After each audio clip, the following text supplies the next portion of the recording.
Okay, so found out last night my mother-in-law's in town, didn't even know it. So my husband's left for the day. I'm going to attempt to see if I can get this thing unmolded on my own. So wish me luck. I've got a rubber mallet and I'm going to try and see if I can't get this popped out. If not, we'll have to wait till whatever time he gets around this afternoon.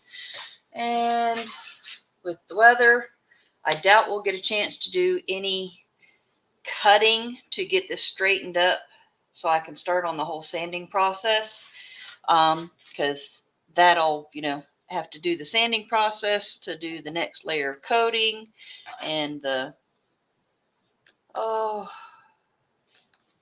trying to remember the wording. Sorry. Once again, I've forgotten. I know I have to cut the edges to straighten them, and then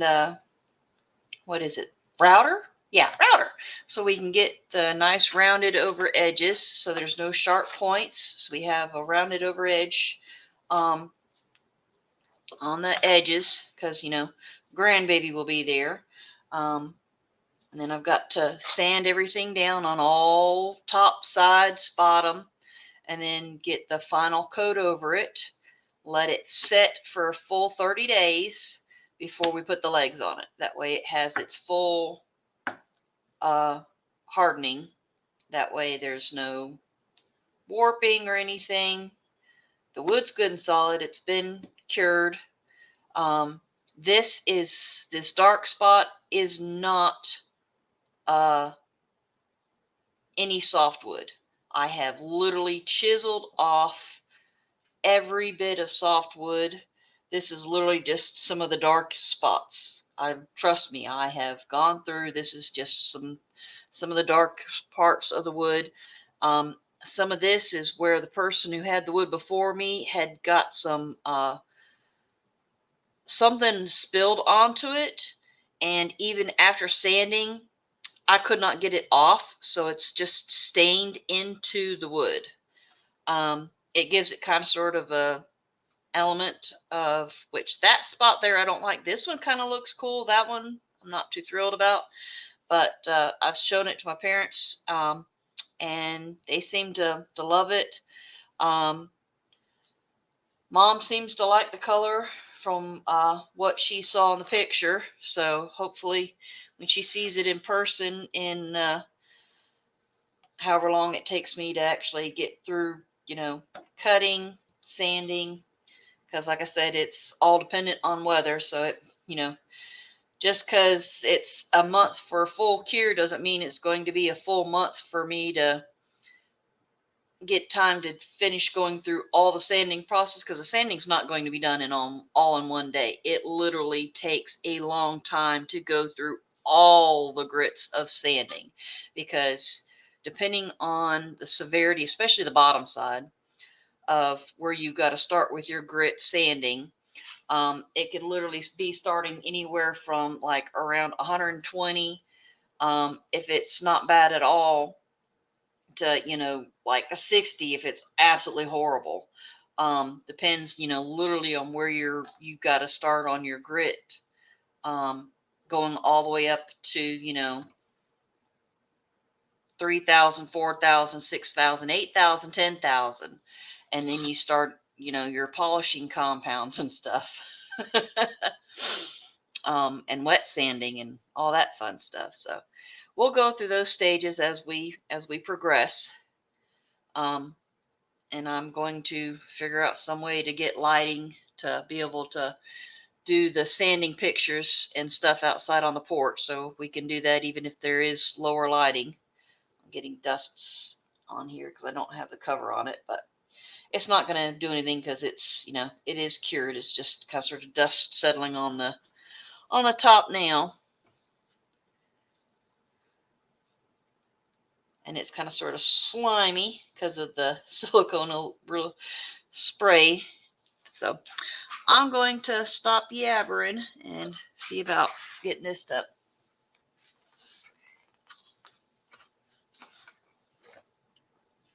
Yep, you're getting some release there. Son of a gun. Oh, there goes my head hitting the camera. Sorry about that. Did I just... Oh, wow. Really? Hold on. Sorry. How bad did I...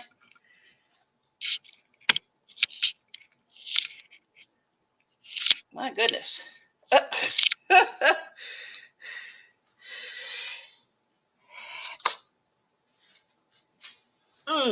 Okay. That didn't seem too bad. Let's see if I can get her flipped over now. And that's one of the things about this is you have to, before you go to flipping it over, you have to actually release the suction by pushing and pulling on the sides at the different angles up and down the sides, the lengthwise or the widthwise first before you try lengthwise, and then you flip her over. Ooh,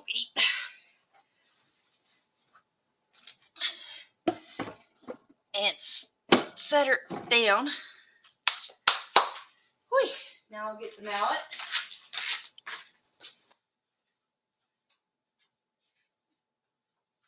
And it's just a little rubber mallet. And if this is too loud, I'll go back in and bring the sound down. And this is just to try and release the suction off the bottom part now. Hopefully I can. If not, my husband will have to finish this part out and I'll pause it.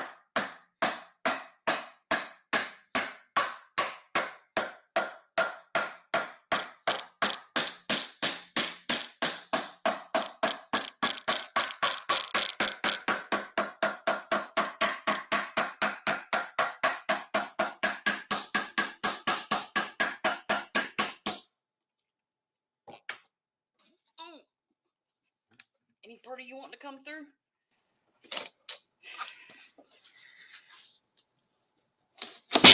Oh, aha! Yay! And there she is. Yep, lots of sanding I got to do. So, yep, we're definitely going to have to. I wish I had a planer. I wish I had a planer. This would be so much easier if I had a planer. Okay, let me put this up out the way and take the hammer. I no longer need the little rubber mallet. It's not a hammer, it's a little rubber mallet. You do not want to use a hammer.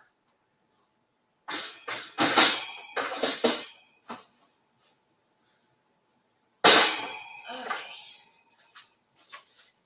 So, you can see even with using the bars and stuff that hold it down, it still was got resin and stuff underneath it. So like I said, there's going to be a lot of sanding. I'm going to look and see about if I can find any friends that may actually have a planer that I might be able to borrow, because I'd really love to be able to have a planer to use, because that would help greatly on this. And oh, yep, those are some sharp spots on the top where the resin, because it, you know, as resin cures, it comes up. So careful on this, because there's sharp spots on the corners up top here, as I just brushed the corner over there. So we want to leave this up top so we don't have marks that way. It's still going to get sanded. That way it also, you know, gets the sharp points off.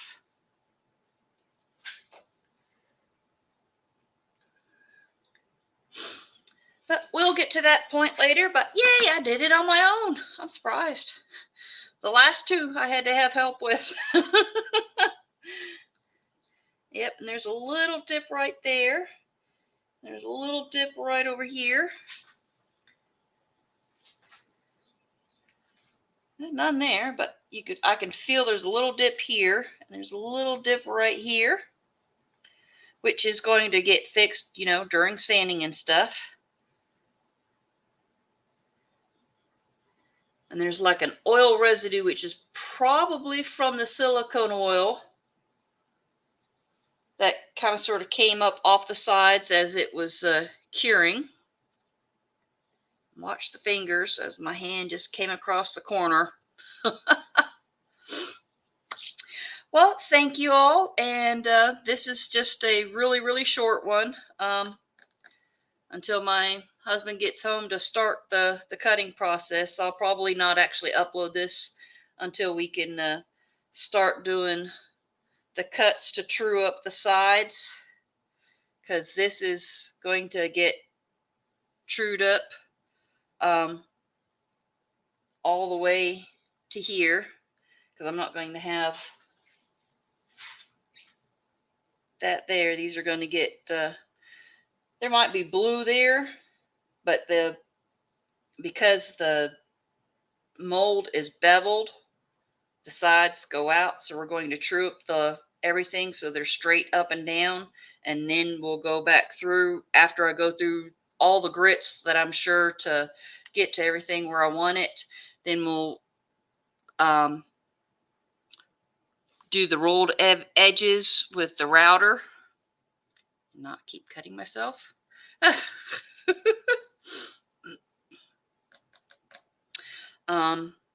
And when this is good in 30 days, then we can flip it over and attach the legs, which I forgot the height of them. I think it's somewhere around 24 or 28 inch. I'll have to look at them, but we'll have to paint them too, because they're just like stainless steel legs. But my dad wants them either black or bronze. I gotta check.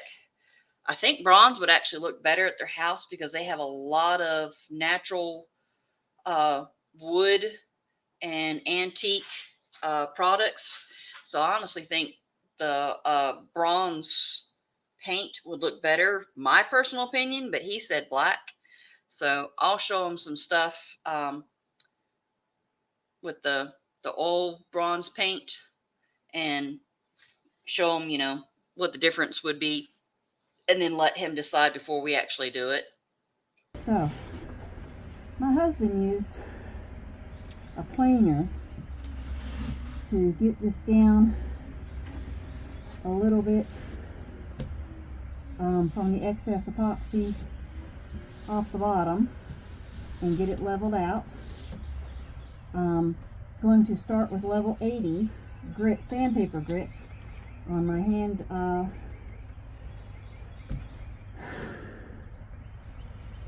sand palm orbital DeWalt.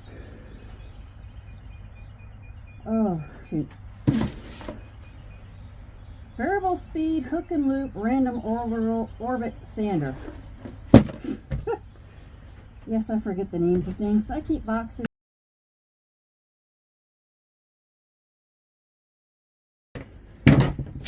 And yeah, there goes. Come here. Come at that portion I'm trying to get caught on my.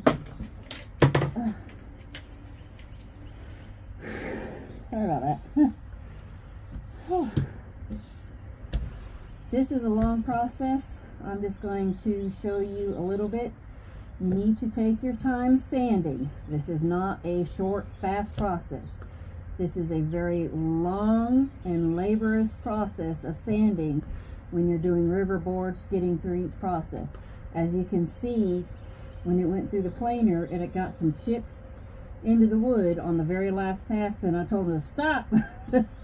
Had I known it was that close, I wouldn't have let him send it through there, and I would have just started continuing on the actual hand sanding from that point. But he says, "Oh no, it's good." I'm like, I should have gone with my gut and said I'd start going with the hand sanding. But here nor there, we're where we're at, and we're gonna, I'll get it out and leveled up, because this is going to get a layer of clear epoxy. Even if, because this is the bottom, this is not the top, this is the bottom. But I still want to make sure the wood is sealed, because if you have anything that's exposed, your wood needs to be the same. If it has anything covered on one spot, it needs to be covered everywhere else, because if it's exposed to air, it will bring in moisture and it can cause it to warp, which will cause it to crack and ruin your table. And it can happen in just about any size or piece. So You need to be cautious on that. You don't need to leave any wood exposed to air on any epoxy and wood piece that you're doing. So if you're doing even the like the charcuterie boards, if you have like the like just a little small portion of epoxy up here, make sure you have the food grade, I'm not sure the type of oil that it is, but it's a specific food grade cover that goes on the bottom half for it, that you do for the it's like a wax type stuff for food grade coverings for keeping your wood protected. So we're going to start on this.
These pieces is just literally where there was like air pockets that had gotten underneath, and it's just loose pieces of resin that didn't adhere to the board.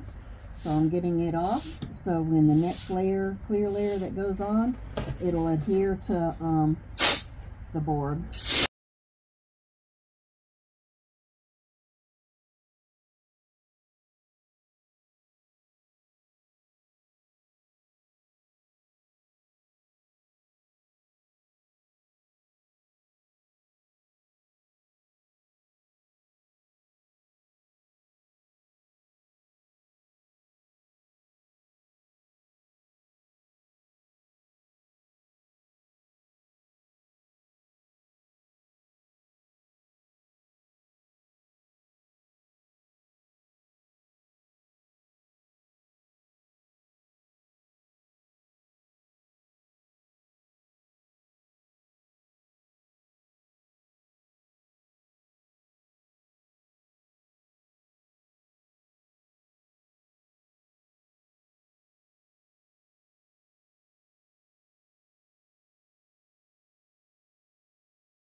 Okay, sorry I had to wait for that to finish filling up with air. What I was trying to say is this is just a dry cloth. You can use this to help, you know, if you don't have a air compressor to help with getting air off. This is one of those shop towels that doesn't have lint that you can get from Home Depot or Lowe's or other probably, you know, like Ace Hardware or something like that. To, you know, help at this stage. We're not doing like the water pop type stage, because for one, with the exception of this right here, which is, you know, wood, we don't want to put water to wood. We're not doing water pop type thing. That is not this at all, because we don't want to get water on this at all. We're just trying to, you know, get the dust off. This is just another method of doing this if you don't have that. If you have rubbing alcohol or denatured alcohol, you can use, pour that onto the rag and then use that to help get the dust off of here, because that stuff evaporates fast and won't soak into your wood. Because you don't want to add moisture to your wood. Again, that will cause problems with the wood in the board, causing the wood to possibly, you know, warp and crack and, you know, completely ruin your project.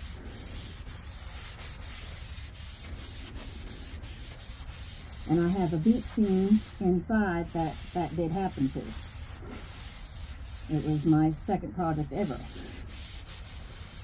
before I learned about the whole, you know, making sure your wood is dry before you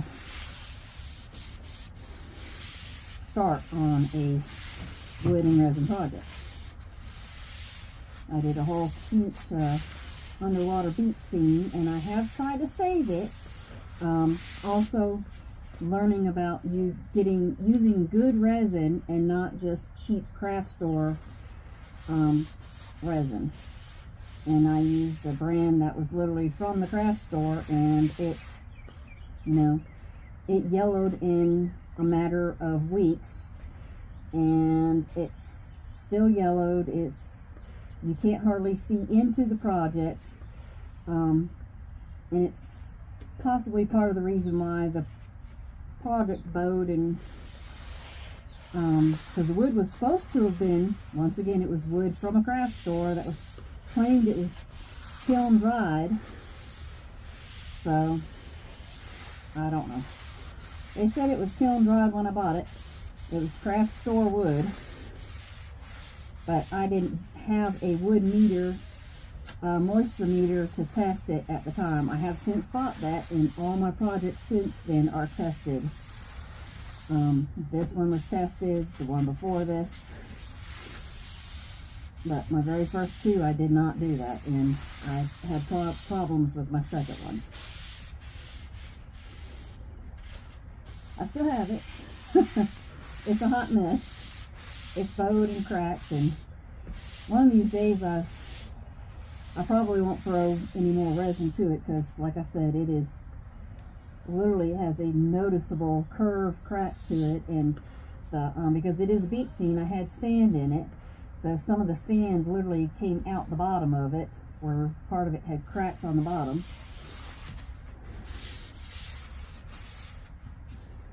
Okay, I'm going to do a little more here, because this doesn't have to be perfect, because this is the bottom. I just want to make sure I have a nice, good, flat surface. So when I go to doing epoxy on the bottom, we have a good section to go to. My husband's going to use the router to give good, soft edges all the way around. I did some, so I'm not cutting myself when I was going around the edges. I did use the sander to give a few soft edges, because they are extremely, extremely sharp from when he actually took the saw to give me straight 90-degree edges. He did the saw and gave me straight 90-degree edges. So we do have straight 90-degree edges for the saw. I'm just right now trying to get a nice clean spot for the clear resin to go to. No loose pieces of edges that are up, or wood that really needs to be fixed on the bottom, or sharp edges where my arms would be going around, because we have a granddaughter, which is my parents' great granddaughter, who will be, you know, running around. Don't want any fingers getting cut, whether it's my parents or a grandbaby or anybody else. So we're going to have nice rounded edges all the way around the table. And I do have to do sanding on the top, because you know how when resin cures, it kind of sort of has that cupping edge. So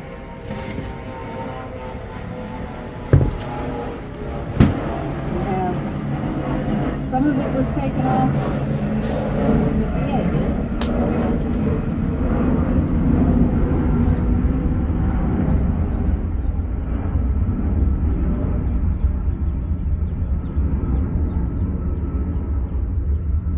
But I still have like a dip here. It actually might just, and a dip here might actually just need a top coat. Now that he's straightened up the edges. And the top coat would, now that he sawed these off, would straighten up, would, because you can see, you probably can see on your side the blade lines from where the saw. So when I can do a light sanding, which will take care of any big amounts of that. And I will have to do a little bit of a sand on the top, so that way it'll give the top coat a spot to grip on here, because if you don't, then this could, you know, potentially pop off. So you have to give it something to grip to. So I'm not going to do the top with the 80 grit though. I will do the sides with it, just not the top. And at this angle, I will have to have it in my lap. So.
400.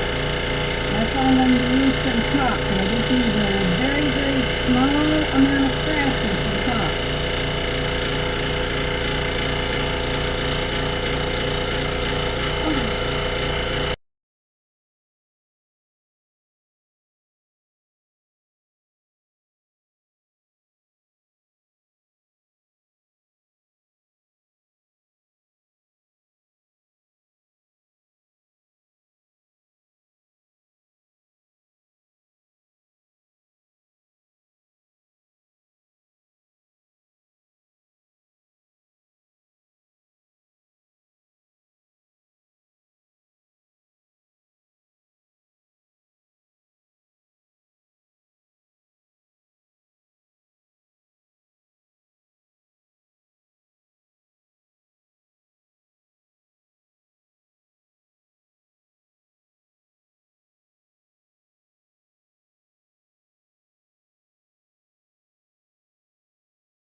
So you want to make sure you don't have shiny spots left, which is what I'm trying to do, is make sure I've still got a few shiny spots left. I've got to get all that scuffed up so that we have the resin will adhere to it. I've still got just a few spots. on the edges and right at the center. So I'm going to work on that a bit. Oh, my back. Put my mask back on and work on that a bit.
I'll get some alcohol and clean this up and see how we're looking from here.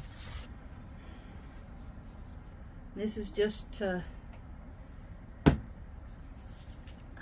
of course you want to leak out. Stay. And already trying to dry up. But that's all we're doing, is just trying to clean up. Okay, we should have more than enough spots scuffed up.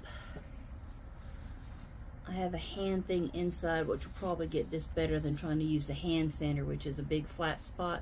I've got a little thing that I can just get in with my hand, and some of these extra small shiny spots inside, especially these edges right here that are not letting me get to very good.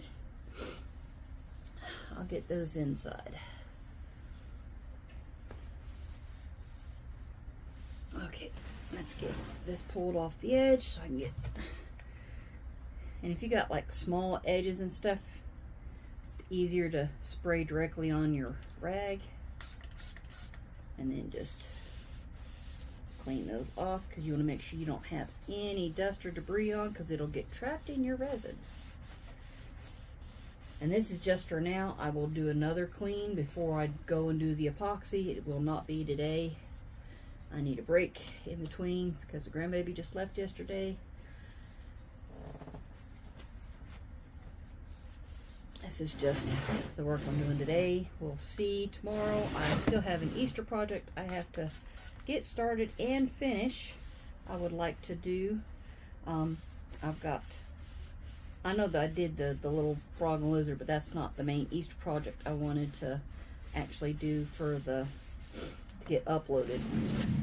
I actually have some cute ones I wanted to do for the grand.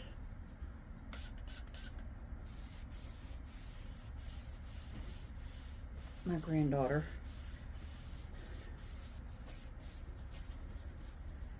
I know I'm making stuff for myself mostly, or my granddaughter. I mean, I don't really have, you know, just family mostly. If anybody that, you know, sees anything that I make and they're interested, you can always contact me. I have my email up there. I do sometimes forget to check daily, so just be patient. I do check, I just don't always check daily. I am more than glad to answer questions on anything.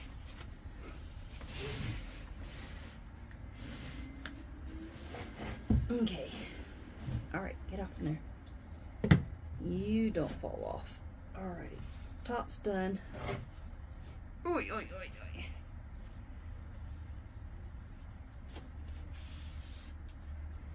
Flip over. And I don't want you on that because that's not clean. So, and it's got some resin on there, so we'll try and keep this here. That side's all scratched up.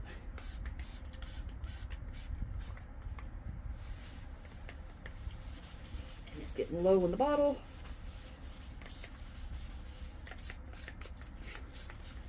And it's 99, so it's evaporating fast out here. Except for on the wood spots, but it'll still evaporate there. I've got a spot in the house with a nice clean silicone mat that's never been used for epoxy.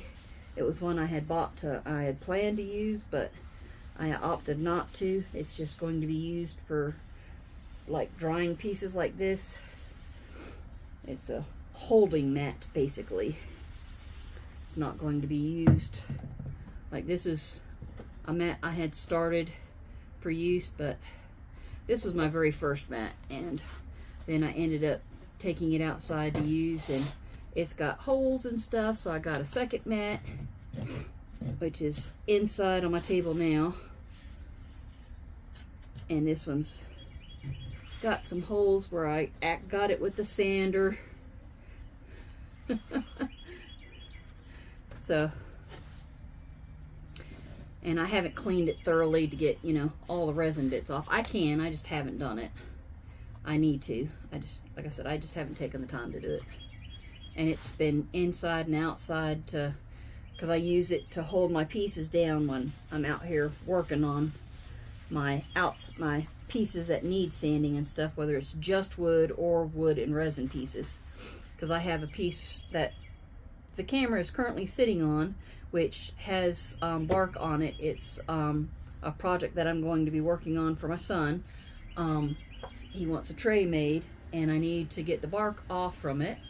So I'm going to stop this one, and then I'm going to start recording the next one, so you can see how I got to get the chisel and parts, so you can see how I get actually do the best I can without cutting myself.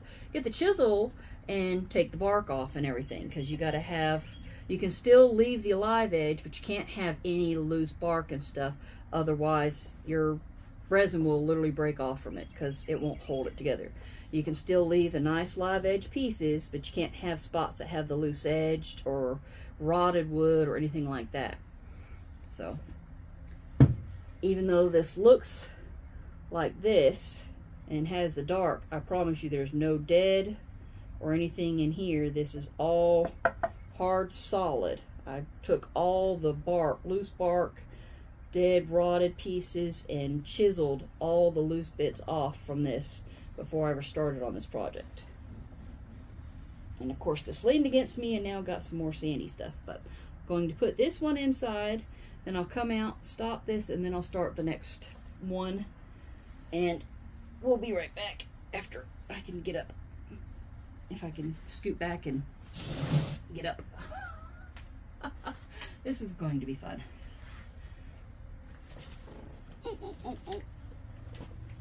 And not dry.